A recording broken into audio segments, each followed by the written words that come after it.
le voile à l'école, ça a 35 ans. 35 ans. Je propose donc d'écouter ce que Lionel Jospin disait. C'est le plus simple. Il était ministre de l'Éducation nationale, c'était en 1989, et vous allez l'entendre, et vous comprenez tout. C'est cruel. Tout ce qui s'est passé en France depuis 35 ans. Mais ce n'est que le début, madame, messieurs. Ça sera de pire en pire. Mais écoutons Lionel Jospin. Alors, Lionel Jospin, ce sont des affaires difficiles parce que les avis divergent et d'ailleurs pas en fonction forcément des clivages politiques. Alors, quelle est la position du ministre de l'Éducation sur une affaire comme celle-ci ? D'abord, je voudrais quand même dire que ces affaires sont limitées. C'est-à-dire que de nombreux enfants d'immigrés ou d'origine, par ailleurs, confessionnelle différente, sont accueillis par les écoles, et notamment par l'école publique, sans problème. Et j'ai envie d'ajouter une deuxième chose. Je ne suis pas sûr, bon, on a posé des questions de principe, c'est sûrement utile, mais je ne suis pas sûr qu'on ait intérêt à braquer les médias à chaque fois qu'il y a une petite fille qui va avec un foulard sur la tête dans une école. J'ai l'impression qu'il faut traiter ces problèmes avec calme et avec discrétion. Si à chaque fois on en fait une affaire nationale, on ne nous aidera peut-être pas à les résoudre. L'école, en France, doit accueillir tous les enfants. Bien. L'école ne doit pas être un lieu de refus ou d'exclusion. Et, à mon avis, le fait qu'un enfant arrive avec un foulard ne doit pas être un motif pour l'exclure ou pour ne pas l'accepter à l'école.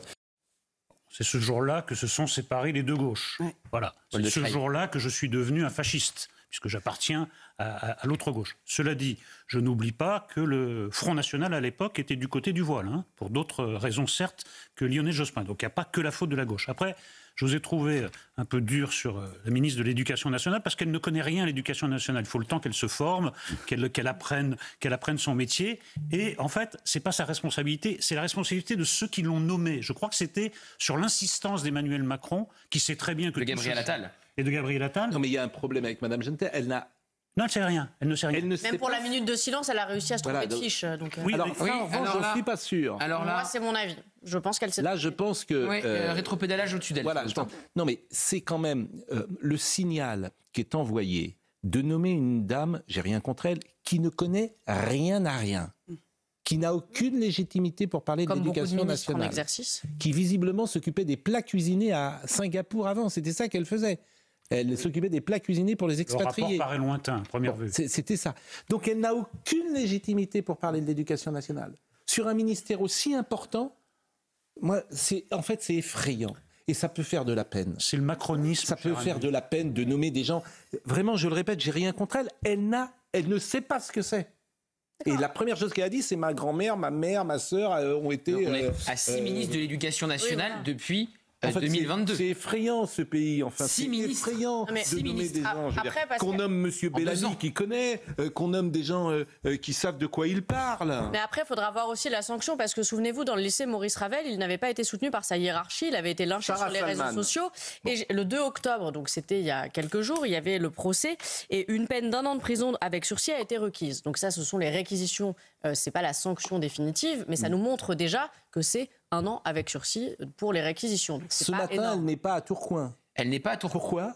Alors le ministère de l'Éducation nationale ne donne pas de raison officielle. On voyait que les cours n'allaient pas reprendre dans l'établissement scolaire. En fait, c'est en débat. Donc ce n'est même pas certain que les cours pourquoi elle n'est pas allée à la rencontre des profs reprendre. Pourquoi il n'y a pas de raison officielle donnée par le ministère de l'Éducation nationale. Enfin, on sait juste que c'est non pas annulé, nous dit-on, mais reporté. Donc cette dame, elle ne comprend pas ce que c'est que faire de la politique, elle ne comprend pas le poids des symboles, donc elle ne se déplace pas à Tourcoing, donc ce n'est pas grave.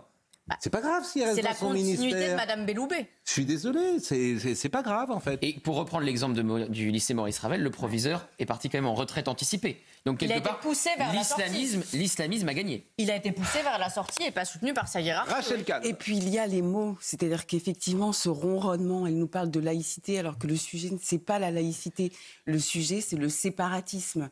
C'est-à-dire que normalement on devrait peut-être justement lui fournir une fiche sur ce qu'est le voile qui entache, qui sépare, qui fracture les Français et qui soumet les femmes et qui entache notre devise républicaine, qui entache l'égalité, puisqu'effectivement le rapport homme-femme est entaché, la liberté, puisque finalement on n'apprend pas aux jeunes filles à être libres avec ce voile, et forcément la fraternité. C'est une question de séparatisme et d'entrisme à l'école.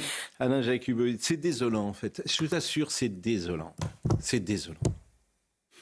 Non, mais c'est désolant, je ne peux pas vous dire autre chose. Et t'as pas envie, j'ai pas envie de critiquer, t'as pas envie tous les matins de critiquer ceux qui nous dirigent, mais c'est désolant d'avoir... je peux pas vous dire, moi ça me fait de la peine en fait. Moi aussi. Non, mais Je peux pas vous dire autre chose. Je pense que sur cette horrible et malheureuse affaire, qui n'est pas la première et qui ne sera pas la dernière, je pense que ce n'est pas l'occasion de rouvrir le débat sur le voile. Je pense que il y a une règle, il y a une loi. 2004. 15 mars 2004. C'est clair, aucune élève, quelle qu'elle soit, ne doit se trouver dans un établissement scolaire avec un voile. Point.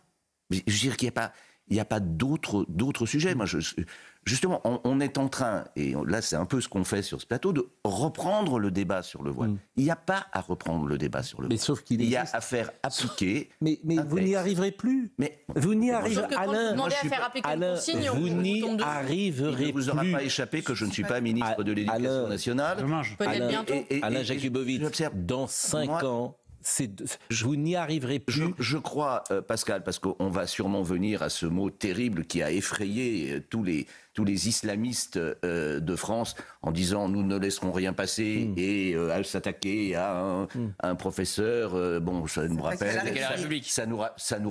les Juifs, ça nous rappelle tout et n'importe quoi. C'est surtout, avant tout, un signe d'impuissance. Oui. Je veux dire, quand on en est au coup de menton.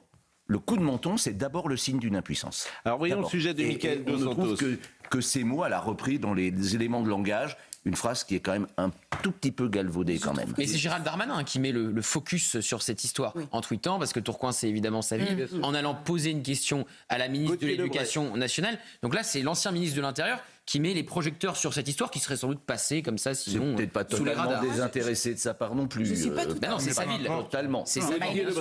Mais Bon, voyons le sujet. légitime. Voyons le sujet de Mickaël Dos C'est Santos. légitime. Voyons le sujet de Mickaël Dos Santos et nous en parlons.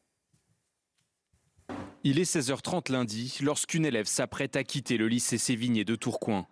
Encore dans l'enceinte de l'établissement, la jeune femme de 18 ans porte son voile et enfreint les règles de laïcité. Une professeure s'en aperçoit et lui demande de le retirer. C'est alors que la situation dérape, la lycéenne l'invective, la gifle et lui porte des coups.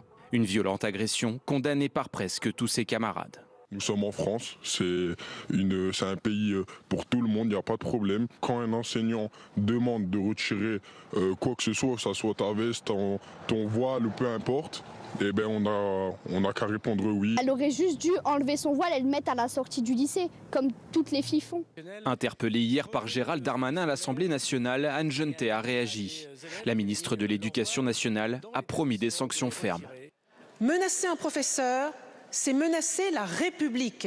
Frapper un professeur, c'est frapper la République. L'école de la République ne cédera jamais sur la laïcité, elle ne cédera jamais face à les violences et je ne laisserai rien passer. Choqués et en solidarité avec leurs collègues, les enseignants du lycée Sévigné ont exercé leur droit de retrait. Deux choses que je remarque de ce reportage. D'abord, ces jeunes gens qui disent des propos durs sur cette jeune fille, ils témoignent de manière anonyme.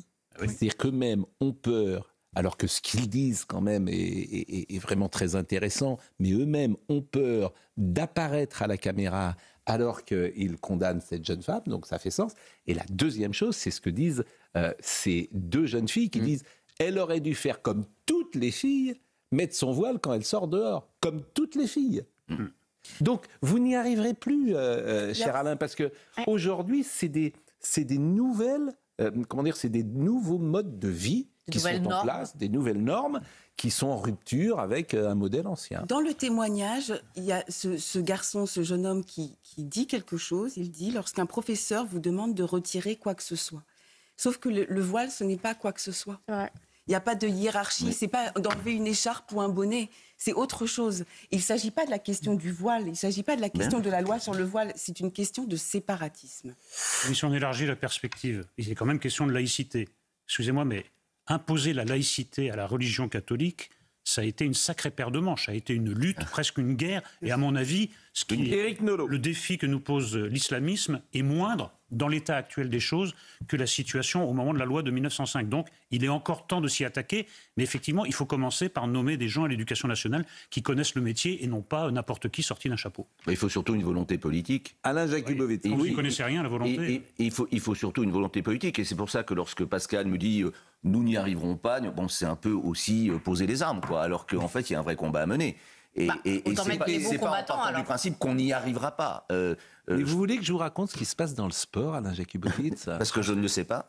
Vous voulez que je vous raconte ce qui se passe dans les clubs de football aujourd'hui? Je vous signale les demandes communautaires. Je vous rappelle qu'en tant que président de la LICRA, je crois avoir été le premier à rappeler ce qui se passait dans le sport amateur, c'est-à-dire tous les dimanches matins ou les samedis après-midi sur les stades de France, dans la France reculée, etc. Parce qu'on avait beaucoup parlé des noms terribles des singes ou des bananes, etc. dans le milieu du foot professionnel, mais c'est rien à côté de ce qui se passe dans le foot amateur. Donc le sujet, mon cher Pascal, je le connais bien. Et ben vous n'y arriverez pas, ces demandes communautaires. J'ai envie de dire, d'ailleurs, personne n'a raison, personne n'a tort.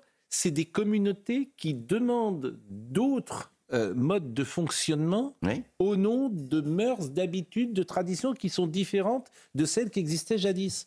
Enfin, il y a des lois à respecter quand même. Hein. Non mais vous dites il y a des communautés différentes. Non, il y a une loi à respecter de 2004, vous l'appliquez. On vous demande de respecter une consigne et vous giflez une prof parce qu'elle veut ça. Et bien aller dire ça dans des clubs de sport parce que c'est qu'un rapport de sport, qu'un rapport de force. Bien sûr. Quand dans des clubs de football que je ne citerai pas, tout est halal. Tout est halal dans certains clubs communautaires. Parce que c'est des demandes. C'est parce que les fédérations laissent faire aussi. Alors la fédération française, en l'occurrence avec Philippe Diallo, elle a été assez claire sur le hijab. J'ai des connaissances assez limitées en football, mais en l'espèce, c'est des demandes qui existent et vous avez en face de vous. Mais vous n'êtes pas obligé de céder aux demandes. Mais Sarah, non. Si vous cédez un petit peu, vous donnez tout. Ça, je vous assure, moi, en pratique, c'est pas possible. En pratique, quand vous avez un vestiaire avec 95% de revendications identiques, qu'est-ce que vous faites? Donc vous cédez. Vous cédez. C'est parce que du coup, ça vient également à l'encadrement. Alain Jakubowicz. Très souvent, c'est une prise de possession. Mais ce n'est que le début. Hein. Des clubs qui s'affirment, qui se revendiquent et qui sont connus pour être communautaire. Vous avez dans toutes les petites et moyennes villes, vous avez le club des Turcs, le club des Marocains, le club des c'est la réalité. Me l'apprenez, et ils se revendiquent comme tels. Et c'est pas illégal. Oui, mais là je parle de club professionnel, c'est encore autre chose. Moi je trouve que le problème du sport amateur est beaucoup plus grave que celui du sport professionnel. Hein. Parce qu'au moins il y a l'argent qui règle le problème dans le sport professionnel, pas dans le sport amateur. Allez-y, Gauthier Lebret. Merci. Et une source proche du dossier m'informe que la fille qui est donc en garde à vue s'était présentée en abaya le 5 septembre à la rentrée devant son établissement et que l'accès lui avait été refusé. Elle avait tenté de rentrer en abaya déjà. L'école est obligatoire après 16 ans. Donc. Vous savez que par exemple que l'équipe féminine de Gaillac par exemple se préparait à recevoir Caussade ce dimanche. Le match n'a finalement pas eu lieu en raison de la présence sur le terrain d'une joueuse voilée. C'était dimanche 6 octobre. Les féminines de l'association sportive de basket Gaillacois. Elles recevaient Caussade pour la 3e journée du championnat régional féminine. Elles n'ont pas débuté. Possible, Pascal, de bien sûr. Voilà. Oui. Bah oui. C'est une goutte d'eau dans la mer, je suis d'accord, mais enfin c'est un bon signe. Voilà. Bien sûr, vous avez parfaitement. Alors voyez cet échange entre M. Darmanin et Mme Genetet hier à l'Assemblée nationale. Voyez cet échange, dis-je à Marine Lançon, entre M. Darmanin, qui est désormais député. Est-ce qu'on peut l'écouter? Allons-y. Cette enseignante m'a dit qu'elle avait changé son métier d'infirmière pour transmettre et devenir enseignante. Elle m'a aussi dit qu'elle est allée en bac professionnel parce que c'est là où elle avait le plus à apporter aux enfants de la République. Et aujourd'hui, alors qu'elle est en arrêt de travail, qu'elle a été molestée, que personne n'est intervenu pour la défendre, à part les policiers, aujourd'hui elle a besoin de vous, Madame la Ministre. Elle a besoin du gouvernement de la République. Elle a besoin de nous tous pour affirmer que la laïcité qu'elle enseigne à ses élèves, parce qu'elle a le courage de dire non, c'est notre meilleur investissement pour l'avenir. Je condamne, et je veux insister ici avec la plus grande fermeté, cet acte de violence et cette atteinte aux principes de la République. Il s'agit d'un acte qui défie notre école laïque, d'un acte qui défie la République. Je n'accepterai jamais que l'on porte atteinte à l'intégrité physique d'un professeur, que l'on porte atteinte à nos lois et à nos valeurs. Menacer un professeur, c'est menacer la République. Frapper un professeur, c'est frapper la République. Et elle a besoin de lire ses fiches pour dire ça. Bref. N'empêche qu'on peut penser à tous les professeurs en cette rentrée. C'est-à-dire qu'on est à 1 mois de la rentrée et il y a encore des personnes qui harcèlent cette République sur 2 piliers. Hein. C'est le syndrome de Stockholm, d'un côté, et la culpabilité postcoloniale. Écoutons Éric Ciotti. Le communautarisme islamiste avance. Et il avance aujourd'hui en pleine vitesse. Et malheureusement, ce ne sont pas ces slogans, ces mots qui l'empêcheront. Donc il faut de la fermeté, il faut qu'au sommet de l'État, il n'y ait plus cette forme de lâcheté, de complaisance, ce que d'autres, en leur temps, avaient appelé les accommodements raisonnables. Non, il faut être ferme, il faut être implacable sur les principes républicains, et notamment sur celui de laïcité. C'est une loi qu'il a posée, et quand on viole cette loi, quand on agresse un dépositaire de l'autorité publique, il faut des réponses pénales, pas simplement des sanctions, bien sûr, pas simplement des sanctions disciplinaires. Oui, il faut quand même se demander de quoi se nourrit ces agissements, c'est quand même d'un climat politique. Oui. Il y a un parti qui est officiellement dévoué à soutenir ce genre de menées séparatistes. Pas soutenir, encourager. Oui, mais soutenir, encourager, justifier, non. Tout ce que vous voulez. Il faut dire une chose. Non, mais il faut combattre l'ensemble de ce qui rend possible ces dérapages, sinon ça ne sert à rien. Alain Jakubowicz, vous vouliez parler du 7 octobre? Non, pas particulièrement. J'ai dit publiquement... non, mais j'ai dit... non, vous m'avez dit, je souhaite dire un mot, donc je... Oui, enfin, un peu en décalage. Moi, je pense à une chose, simplement, Pascal. Après le Nouvel An juif, très triste, qui vient d'être célébré par la communauté juive de France, vendredi soir va commencer la journée la plus importante dans le calendrier des Juifs, Yom Kippour, le jour du grand pardon. Moi, il se trouve que, comme beaucoup de mes corélégionnaires, je fréquente pas beaucoup les synagogues, mais ce jour-là, j'y vais par respect pour ma famille, pour mes parents, pour mes grands-parents, qui ont fait que je sois devenu français et que je suis français. Et je vais arriver devant ces synagogues et la première chose que je vais trouver, c'est des hommes en armes. C'est des soldats de la République française qui sont là pour protéger des gens qui viennent prier. Comme chaque année, j'irai les saluer et les remercier. Mais je veux aussi qu'on se pose cette question. Vous parlez de communautarisme. Les Juifs de France n'ont jamais rien revendiqué. Jamais. Moi, je suis né dans une famille de réfugiés. Des gens qui sont arrivés dans ce pays avec leurs valises en carton, comme tous les réfugiés. Ils m'ont prénommé Alain, précisément, parce que je devais être français. C'était une chance extraordinaire de devenir français. Ils nous ont enseigné cet amour de la France. Mon grand-père, qui lisait encore la presse en yiddish, arborait chaque 14 juillet, 8 mai, 11 novembre, fièrement, un drapeau français à sa fenêtre. Ils ont fait en sorte que nous soyons devenus ce que nous sommes devenus pour nous ancrer dans ce pays et être fiers d'être français. Vous savez, il m'arrive très souvent, avant de porter ce badge, malheureusement, d'arborer mes décorations de la République. Rien ne me rend plus fier, précisément par référence à ma famille. On n'a jamais rien demandé. Les Juifs de France n'ont jamais rien demandé, sauf qu'on leur foute la paix. Aujourd'hui, ils sont désignés. Aujourd'hui, ils ne demandent rien, les Juifs de France et des Juifs français. Mais ils sont sur le devant de la scène à l'insu de leur plein gré, d'une certaine façon. Ils sont désignés. Et ça, c'est absolument insupportable. Et pourquoi moi, j'ai voulu être muet le 7 octobre? Parce que c'est une partie de moi, et d'autres l'ont mieux dit que moi sur ces plateaux, une partie de moi est morte. Parce que, oui, je me pose des questions. Évidemment, lorsque je vois les abdications de mon pays, lorsque je vois les atermoiements de mon président de la République, que je ne peux plus entendre, je ne peux plus l'entendre, avec cette voix fausse dans ces déclarations, un coup, comme on disait à l'époque, pardon, le propos vous semblera peut-être excessif, une fois pour Hitler, une fois pour les Juifs. C'est insupportable. Et c'est vrai que j'y ai perdu mes repères. Comme bon nombre de Français juifs, on y perd nos repères. Et moi, ce séisme-là, je pense plus à moi, franchement. Moi, je quitterai jamais ce pays. Jamais, c'est mon pays. C'est aux salauds de partir, pas à moi. Jamais je partirai. Mais qu'est-ce que je dois dire à mes enfants et à mes petits-enfants? Qu'est-ce que je dois leur dire? Lorsque on leur a expliqué, comme on m'a expliqué, vous savez, mon premier voyage en Israël avec mes parents qui m'avaient éduqué en petit français, Je suis allé en Israël en 1964 avec mes parents, parce que mes parents voulaient que je voie d'où je venais. Et ces gens qui, encore en 64, embrassaient le sol et se retrouvaient, souvent des anciens déportés qui se retrouvaient encore et qui embrassaient la terre. Je l'ai jamais oublié, ce qui m'empêche pas d'être français, totalement français. Et on pensait effectivement que jamais ça se reproduirait. Moi, je l'ai juré, mes parents me l'ont juré, moi, je l'ai juré à mes parents. On ne peut pas comprendre ce qui s'est passé le 7 octobre. On ne peut pas comprendre ce que des gens qui étaient très éloignés, Arthur l'a dit, ils étaient très éloignés de tout ça. On l'a ramené à ça. On l'a ramené à ça. Et je sais ce que je vais me prendre dans la figure, moi aussi, sur les réseaux sociaux, après tout ça. Voilà, eh ben, je suis seulement triste. Alors que les choses soient claires, hein, dans ce que certains m'ont dit, vous baissez les bras, vous ne battez pas. Bien sûr que je vais continuer à me battre. Bien sûr que je vais continuer à me battre.